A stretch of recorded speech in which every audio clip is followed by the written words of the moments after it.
No quadro Direto ao Ponto, a participação da economista e vice-presidente do Conselho de Desenvolvimento do Vale do Taquari-Codevate, a Cíntia Agostini. O assunto de hoje, os preços dos combustíveis, os impactos no custo de vida da população. É um assunto que a gente vem falando, né, Cíntia, e vai causando cada vez mais preocupação. E quando a gente pensa assim que vai ter uma folga em algum momento, a gente não encontra esse lugar, né, de folga, de um respiro a mais aí. Mas a gente tem que ir tentando equilibrar aí de alguma forma. Bom dia, Cíntia, seja bem-vinda. Bom dia, Rita, Nicolas, a todos os nossos ouvintes da Rádio Independente e aqueles que nos assistem também nas redes sociais. É um pouco disso que Rita fala, né? Faz algum tempo que esse é um tema que impacta na vida de cada um de nós, impacta nos produtos que a gente compra, porque o custo de logística aumenta muito em função dos preços dos combustíveis, e a gente viu aí, em alguns lugares do país, o preço da gasolina, né, para olhar o que a gente consome aí na média individualmente, chegar a R$ 8 na bomba. E aí tem vários fatores que impactam os preços, né, e nós não chegamos a um consenso do que é possível fazer. Para o nosso ouvinte ter ideia, agora tem 4 propostas rodando no Congresso que tentam minimizar o impacto dos preços dos combustíveis. E aí sempre nós temos os dois lados, ou os vários lados da mesa, que dizem assim, bom, isso é positivo, mas isso tem um impacto aqui, ou isso é negativo, mas também conseguiria dar conta de outras perspectivas. Então, o que hoje, né, acontece no Congresso e está lá sendo discutido são principalmente possibilidades que minimizariam esse impacto. Porque como é formado o preço do combustível? E aí é assim, é do diesel, é da gasolina, do que a gente consome. Tem aí uma lógica de oferta e demanda. Se a gente está querendo comprar mais combustível e tem menos disponibilidade, os preços sobem. Então, no auge da pandemia, nós consumimos menos. Depois, quando a gente retomou a dinâmica internacional, houve sim uma pressão por aumento de preço. E os combustíveis e o petróleo, na verdade, de uma forma geral, 30% deles sob domínio, está sob domínio de alguns países que são os países da OPEP, que é a Organização dos Produtores de Petróleo. Então, eles determinam a lógica desse jogo. Para o nosso ouvinte ter ideia, o preço do barril do petróleo está girando em torno de $90, que é a referência, e pode chegar sim a $100. O que mais influencia, né? O preço, a oferta e a demanda, o câmbio. Outros momentos, para o nosso ouvinte ter ideia, o preço do barril do petróleo chegou a quase $150. Só que o nosso câmbio aqui, a relação da nossa moeda com o dólar, era de 2,50. E hoje a nossa relação da nossa moeda com o dólar está entre torno de 5,30, 5,50, chegando aí quase a R$ 6 para tu conseguir comprar $1. Isso impacta muito. Além disso, o que tem na composição de etanol e os impostos. Para o nosso ouvinte ter ideia, né? Em média, assim, se a gente olhar o diesel, do diesel, o que é o processamento da Petrobras e o que é a operação da Petrobras e o custo Petrobras é em torno de 50%, um pouco mais, um pouco menos. Os impostos federais são em torno de 7%, os estaduais variando, mas na média dá 15%, 16%. Aí tem o custo, no caso do diesel, do biodiesel, em torno de 14%, e a distribuição e revenda em torno de 11%. Os projetos de lei que hoje estão olhando para isso, alguns propõem mexer nos impostos federais e estaduais, alguns falam de um fundo que aquilo que acontecesse de variação no mercado internacional nós pudéssemos compatibilizar aqui e tentar, por um tempo, segurar esses preços.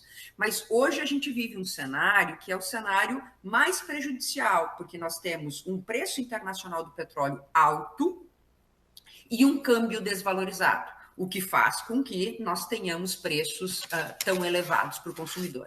E aí, quando a gente fala de impacto, talvez aí venha a coisa mais importante disso. Em outros países, o preço, por exemplo, da gasolina, é mais elevado que aqui. Só que nós temos que compatibilizar isso com a nossa renda. Então, para o nosso ouvinte ter ideia, na Colômbia, o preço do combustível é 10% do salário mínimo, um tanque, tá? Um tanque cheio é 10% do salário mínimo. Nos Estados Unidos, em torno de 3% do salário mínimo. Na Argentina, é 12% do salário mínimo. Aqui no Brasil, está dando entre 20% e 22% do salário mínimo. Ou seja, a nossa renda é baixa comparada a este aumento de preços. Quem olha na perspectiva da Petrobras diz assim, bom, ela precisa disso para se sustentar, para estar na lógica de mercado. Quem olha na perspectiva de nós consumidores, nós não temos renda suficiente, o preço é muito caro, está impactando muito na nossa vida. E realmente está direta e indiretamente, porque impacta direto naquilo que eu consumo e indiretamente em todas as mercadorias que eu compro.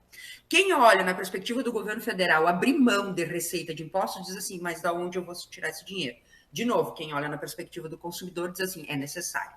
O que se fala sobre esses projetos de lei? Para mim tentar encerrar aqui, que são muito difíceis de avançar, porque é uma possibilidade, ou todas elas são possibilidades do governo federal, dos estados e municípios abrirem mão de receita, num momento como esse, que é muito difícil de abrir mão de receita, mas todos entendem o prejuízo que a sociedade está tendo e o quanto isso está impactando no custo de vida da nossa população. E o cenário não é um cenário que este preço internacional diminua, ele pode chegar aí a $100, como eu falava antes. Quais são as possibilidades? Tentar minimizar, sim, com essas perspectivas, que não se vê num curto prazo uma possibilidade, né, de rapidamente nós resolvermos. Então, vai continuar impactando na nossa vida e muito à mercê do que acontece no mercado internacional. Ou seja, e para mim findar a minha fala, não é um cenário que os aumentos estão sendo menos recorrentes que o ano passado, mas não é um cenário que a gente vai ver aí uma queda no preço do combustível mais compatível com a nossa renda no curto prazo. Cíntia, eu acho que tu pegaste muito bem essa relação que faz em relação não ao preço que a gente paga pelo combustível, mas o que isso representa na nossa renda. E é isso que de fato acaba pressionando. E também a gente sabe que o combustível também acaba sendo um componente a mais para elevar os preços de todos os produtos. Afinal de contas, a gente tem um país de extensões territoriais e que transporta toda a sua produção através de rodovias e que necessitam do combustível. Nesse momento, a gente não consegue ver uma luz no fim do túnel. Tem esses projetos aí que estão sendo, inclusive, motivo de discussão no próprio governo, entre uma ala mais política e uma ala mais de economia, mais técnica, que inclusive será assunto com o assessor parlamentar Douglas Sandri logo mais. Mas, nesse momento, o mais importante é a gente daqui a pouco entender o porquê a gasolina está tão cara, porquê o diesel está tão caro e saber de quem são as responsabilidades, que muitas vezes não é do governo, mas tem, claro, a sua responsabilidade, que tem todo um contexto internacional e que não tem um culpado apenas pela gasolina estar no patamar que a gente está vivendo hoje, mas sim um contexto todo que acaba afetando a vida de todo mundo. Eu acho que não existe soluções simples para problemas tão complexos. Então, a gente tem que olhar um problema complexo como esse nas suas condições, né? As várias alternativas que se constroem, bem você disse, né, Nicolas, todas as decisões econômicas são decisões políticas. Elas perpassam, né, tomadas de decisões políticas que a gente tem que levar em conta. O que a gente tem que fazer com as nossas vidas? Tentar minimizar, né, otimizar melhor os nossos recursos, ver o que é possível na nossa vida, porque sim, vai continuar nos impactando, infelizmente, e a nossa renda é uma renda menor comparada àquilo que eu falei, né, dos outros países, quando a gente olha o impacto do preço do combustível. Infelizmente, no curto prazo, não tem essa luz no fim do túnel e que pode ser que alguma dessas medidas sendo aprovada minimize os preços e o impacto na nossa vida. Mas, por enquanto, isto não está claro ainda e a gente não vê isso no curto prazo. Cíntia, muito obrigada pela tua participação. A Cíntia que participa conosco todas as quartas-feiras no quadro Direto ao Ponto. Ela que é economista e vice-presidente do Codevate. Obrigada. Até a próxima semana. Obrigada, Rita, Nicolas, a todos os nossos ouvintes. Um abraço. Fiquem bem até semana que vem.